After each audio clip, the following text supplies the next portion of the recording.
اس کا جی کتراتا ہے، عمرے پر حاضر ہونے کے لیے وہ ہچکچاہٹ محسوس کرتا ہے۔ تو اس لیے ڈرنے کی ضرورت ہے، خوف کرنے کی ضرورت ہے، اللہ کے ہاں اسے منانے کی ضرورت ہے، توفیق مانگنے کی ضرورت ہے۔ رسول اکرم صلی اللہ علیہ وسلم نے ارشاد فرمایا، من حج للہ،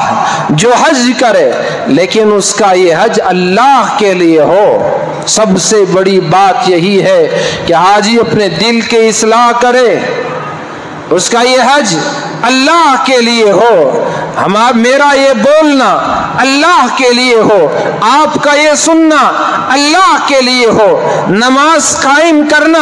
اللہ کے لیے ہو، ہماری زکوٰۃ اللہ کے لیے ہو۔ قل ان صلاتی ونسکی ومحیای ومماتی للہ رب العالمین، یہاں تک کہ میرا جینا اور مرنا سب کچھ اللہ کے لیے ہو، تبھی اس زندگی کا اس سے لطف حاصل ہوتا ہے، اس کے جینے کا بھی مزہ ہے، اس کے مرنے کا بھی مزہ ہے۔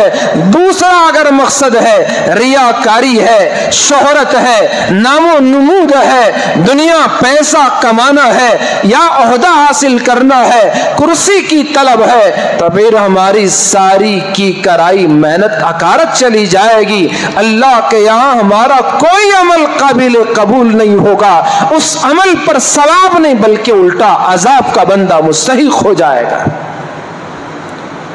تو اس لیے رسول اکرم صلی اللہ علیہ وسلم نے ارشاد فرمایا، من حج للہ، جو حج کرے اللہ کے لیے حج کرے۔ ایک بات، پہلی بات حج کرے اللہ کے لیے کرے، اور دوسری بات رسول اکرم صلی اللہ علیہ وسلم نے ارشاد فرمائی، فلم یرفث ولم یفسق۔ یہ رفث کے معنی ہیں، عام طور پر عربی میں رفث کے معنی ہیں جمع کے، اور اس کو اسی طرح بے حیائی کی باتوں کے لیے بھی بولا جاتا ہے، فحش گوئی۔ تو حضور نے فرمایا ان چیزوں سے بھی بچے، ولم یفسق، اور فسق و فجور سے، گناہوں سے، نافرمانی سے بھی بچے۔ دو باتیں، ایک بات یہ ہے کہ یہ عمل اللہ کے لیے ہو، حج کا پورا عمل، اور دوسری بات یہ ہے کہ اس عمل میں گناہ نہ ہو۔ بہت بڑی بات ہے، آدمی سفر حج میں وہ گناہوں کے زیادہ مواقع بھی ہوتے ہیں، حالت احرام میں تو ہے، لیکن دنیا بھر کے لوگ ہیں، ہر رنگ و نسل کے لوگ ملیں گے، نظروں کی حفاظت مشکل ہے، غصہ اتنا سر چڑھتا ہے، زبان کنٹرول میں نہیں آتی، غصے کا اظہار ہو سکتا ہے، جھگڑا بھی ہو سکتا ہے۔ تو اس لیے رسول اکرم صلی اللہ علیہ وسلم نے ارشاد فرمایا، حج کرے اللہ کے لیے کرے، اور دوسری بات یہ ہے کہ اس کے حج میں گناہ نہ ہو، فسق و فجور نہ ہو، بے حیائی کی باتیں نہ ہو، اس طرح بچتا بچاتا حج کرتا ہے۔ آپ کو میں مثال دے کر عرض کروں گا کہ ہمارے گھر میں کوئی بچہ پیدا ہو جائے، بچی پیدا ہو جائے، اس بچی کی عام پیدائش پر، اس بچے کی ولادت پر گھر میں خوشی کا ماحول ہوتا ہے، وہ باپ خوشی سے لڈو شیرینی تقسیم کرتا ہے، ماں بھی جو اس کا درد تھا پیٹ میں بچہ رہتے ہوئے، کروٹ بدلتے ہوئے ماں کراتی ہے، اٹھے تو بیٹھنے کے لیے تکلیف محسوس کرتی ہے، بیٹھتی ہے تو اٹھنا بڑا دشوار محسوس ہوتا ہے، لیٹتی ہے تو کروٹ بدلنے میں اس کی آہیں نکل جاتی ہیں، وہ کرانے لگتی ہے، استنجا کرنا مشکل ہے، چلنا دشوار ہے، گھر کے کام کاج اس کے لیے مصیبت کا پہاڑ بن جاتے ہیں۔ ساری دشواریاں وہ ہماری ماں جھیلتی ہے، اس بچے کے بوجھ کو 9 مہینے برداشت کرتی ہے، پھر بچے کے جنم کا، ولادت کا وقت ہوتا ہے، ماں اپنی جان اپنے ہتھیلی میں رکھ کر اس بچے کو جنم دیتی ہے۔ کتنی ماں نے بچوں کو تو صحیح سلامت اور تندرستی کے ساتھ تو جنم دے دیا، لیکن وہ خود دنیا سے رخصت ہو گئی، ایسی جان کنی نہیں کا گویا یہ عالم ہوتا ہے جب ایک جان سے باہر نکلتی ہے، ایک جسم سے جدا ہو کر باہر نکلتا ہے، تو ایسی ماں جو اتنا درد محسوس کرتی ہے، کراہتی ہے، جیسے ہی بچہ اور بچی کی پیدائش ہوتی ہے اس کو دایا اور نرس اس بچے کو اٹھا کر، اس بچی کو اٹھا کر ماں کو دکھاتی ہے، 9 مہینے کا وہ سارا بوجھ اور درد لمحے میں ماں بھلا دیتی ہے۔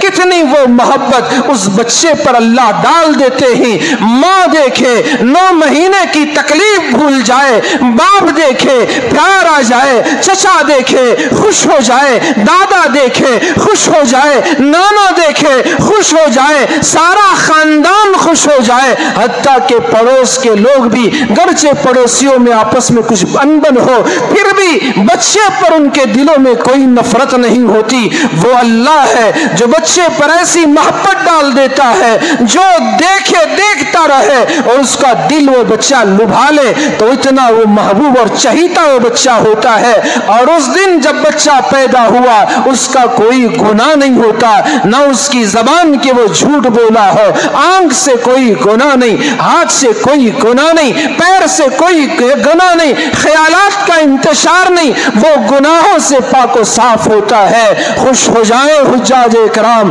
رسول اکرم صلی اللہ علیہ وسلم نے ارشاد فرمایا جو حج کرے اللہ کے لیے کرے اور حج میں گناہ نہ ہو، فسق و فجور نہ ہو، بے حیائی کی باتیں نہ ہو، اشارے سے بھی بے حیائی نہ ہو، تو حضور نے فرمایا راجع کیوم ولدت ہو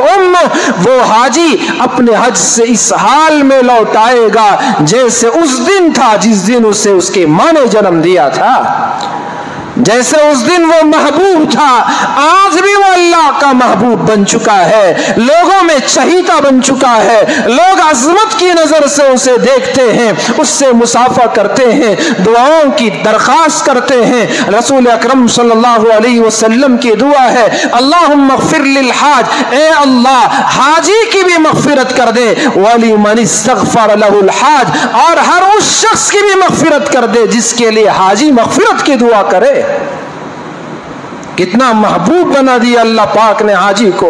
وہ جس کے حق میں مغفرت کی دعا کرے اللہ اس کی دعا کو قبول کر لیتا ہے، اور وہ اتنا گناہوں سے پاک و صاف بن چکا ہے جیسے اس کی ماں نے اسے جنم دیا تھا، جیسے گناہوں سے پاک و صاف تھا ویسے اللہ پاک کے یہاں حج کر کے آنے والا لوٹنے والا حاجی بھی وہ گناہوں سے پاک و صاف بن جاتا ہے۔ کتنی خوش قسمتی ہے، سعادت کی بات ہے۔ تو اس لیے جانے والے حجاج آپ بڑے ہی اللہ کے یہاں محبوب ہو، شرط اول یہ ہے کہ آپ کی نیت میں خلوص ہو، اگر نیت میں فتور ہے تو پھر حج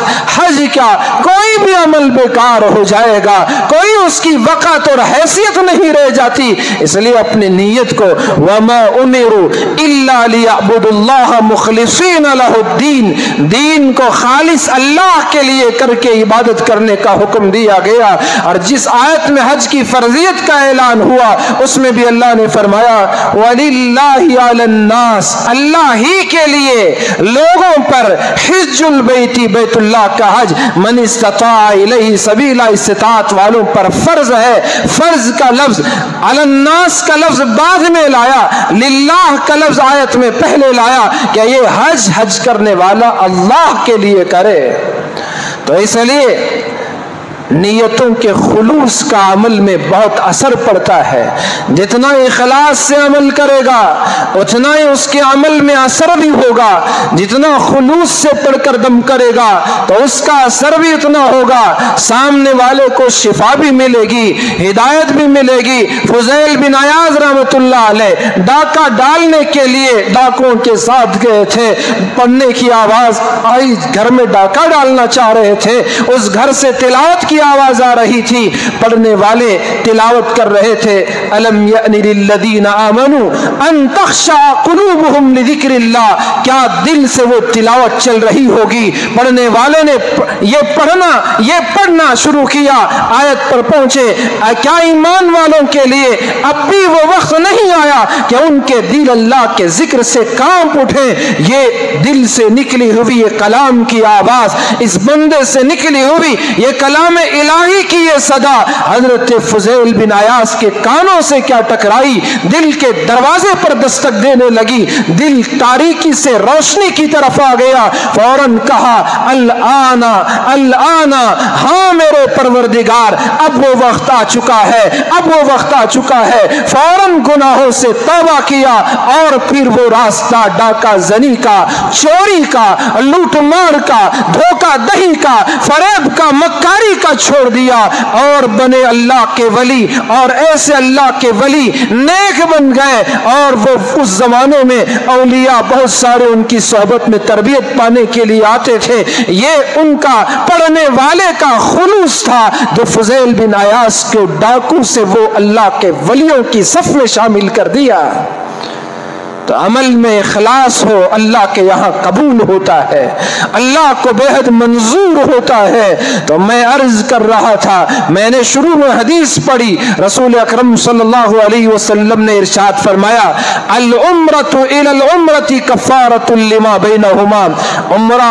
ایک عمرہ دوسرا عمرہ آدمی کرتا ہے تو یہ دوسرا عمرہ اور پہلے عمرے کے درمیان جتنے گناہ ہوتے ہیں، یہ دوسرا عمرہ ان تمام گناہوں کے لیے کفارہ بن جاتا ہے، ان کی معافی کا ذریعہ بن جاتا ہے۔ کفارہ کہتے ہیں کہ گناہ معاف ہو جائیں، بدلے میں اس کے نیکیاں آ جائیں، تو اس کو کفارہ کہتے ہیں۔ تو اس طرح سے گناہوں سے کفارہ، یہ عمرے کا پے در پہ عمل۔ ایک دوسری حدیث میں رسول اکرم صلی اللہ علیہ وسلم نے ارشاد فرمایا ادیم الحج والعمرہ، حج اور عمرہ بار بار کرو، پے در پہ کرو، لگاتار کرو، جتنا ہو سکتا ہے کرو۔ اس کا مطلب یہ نہیں کہ آپ بیواؤں کا حق بھی دبائیں، آپ غریبوں کا حق نہ دیں، رشتہ داروں کا حق نہ دیں، پڑوسیوں کا حق نہ دیں، سب کو ان کا حق دینے کے بعد پھر بھی بہت سے لوگ ایسے ہیں اللہ ان کو مال دیتا ہے، دولت سے نوازتا ہے، ایسے لوگوں کو حضور فرماتے ہیں بار بار عمرہ کرو۔ اگر کوئی مومن اللہ کی محبت میں بار بار عمرہ کرتا ہے، لگاتار حج کرتا ہے، مجھے اور آپ میں سے کسی کو یہ حق نہیں بنتا کہ اس پر اعتراض کریں۔ کچھ لوگ دھڑلے سے کہتے ہیں بار بار حج کو جانے کی کیا ضرورت، بار بار عمرہ کرنے کی کیا ضرورت، وہی پیسہ بیوہ کو دے دیتا، وہی پیسہ یتیم کو دے دیتا۔ آپ کیوں ان سے نہیں کہتے جو حج کو بھی نہیں جاتے، یتیم کو بھی نہیں دیتے، حج کو بھی نہیں جاتے، بیوہ کو بھی نہیں دیتے، عمرہ بھی نہیں کرتے، مسجدوں کو بھی نہیں دیتے، آپ ان سے کیوں نہیں کہتے جو بندہ حج کو جا رہا ہے، اس کی تڑپ ہے، اس کی محنت ہے، اس کا جی ہے، اس کا دل اس میں لگا ہوا ہے، وہ بار بار حج کو جاتا ہے، اس کی خوشی ہے۔ رسول اکرم صلی اللہ علیہ وسلم نے فرمایا بار بار حج کرو، بار بار عمرہ کرو۔ کیوں؟ کیونکہ یہ دونوں یہ گناہوں کو بھی مٹا دیتے ہیں اور ساتھ ہی فقر و فاقہ کو بھی ختم کر دیتے ہیں۔ دو چیزیں، بار بار حج کرنے والے اور لگاتار عمرہ کرنے والوں کے لیے دو خوشخبریاں رسول اللہ صلی اللہ علیہ وسلم نے سنائیں۔ ایک خوشخبری یہ ہے کہ اس کو اللہ پاک فقر و فاقے کو اس کے ختم کر دیتے ہیں، اب اسے تنگدستی کا کوئی خوف نہیں ہوتا، فقیری کا ڈر نہیں ہوتا، وہ مسکین نہیں بنتا، اسے کسی کے سامنے محتاج ہونے کی نوبت اللہ نہیں رکھتے ہیں۔ یہ حج کی برکت ہے، یہ عمرہ ادا کرنے کی برکت ہے، اب وہ فقر و فاقے کا شکار نہیں ہوتا۔ اور دوسری بات حضور نے فرمائی اس کے گناہوں کو بھی یہ حج اور عمرہ ختم کر دیتے ہیں۔ فَإِنَّهُمَا يَنْفِيَانِ الْفَقْرَ وَالذُّنُوبَ، نفی کر دینا، نفی کہتے ہیں بالکل مٹا دینا، ختم کر دینا، گناہوں کو بھی ختم کر دیتے ہیں اور فقر و فاقے کو بھی یہ دو چیزیں ختم کر دیتی ہیں۔ آپ نے مثال بیان کی کما ينفی الکیر خبث الحدید، جیسے آگ کی بھٹی اور تبش یہ لوہے کے زنگ کو ختم کر دیتی ہے، اسی طرح دوسری روایت میں جیسے آگ کی تپش سونے کی خرابی کو، چاندی کی خرابی کو دور کر دیتی ہے، لوہے کے زنگ کو ختم کر دیتی ہے، اسی طرح ٹھیک اسی طرح حج اور عمرہ گناہوں کو اور فقر فاقہ ان دونوں کو ختم کر دیتے ہیں۔ تو اس لیے